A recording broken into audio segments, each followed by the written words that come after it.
Hi everyone, this is Sandy Crane with the Heart, and I'm back with a card share. So if you watched any of my last videos, I did talk about how I got new flooring throughout my house, and now I'm getting ready for painting. So my craft room is still storing a whole bunch of stuff. So I don't have a lot of room to maneuver, so that's why my desk is like crazy. So excuse the mess.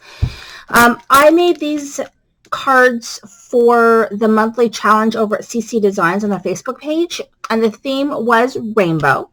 So I actually used my Over the Rainbow Tailored Expressions die. Came with the rainbow kit that they had a little while ago, and then this stamp set, which I don't even know what it's called, but it's really cute. So I made some cards with this before. So here are my cards. Here's the first one.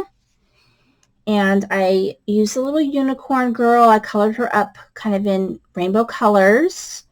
I used my favorite things stencil, cloud stencil for the clouds.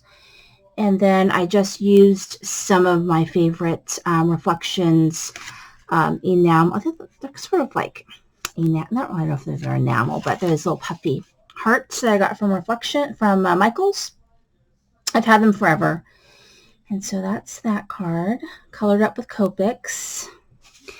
And then here is the second card. I used some paper from my stash. I'm trying to think what paper. It might have been one of the Echo Park baby paper pads. And then I used the rainbow die again. And then it says let's see what it says. You make my life colorful. And then I colored the other little girl up in reds and pinks. And you can't really tell here, but I did use some glossy accents in all the places I have the heart, so it looks real shiny. And so those are the cards that I made, and that is my card share. Thank you for watching. This is Cindy Crane with the Heart.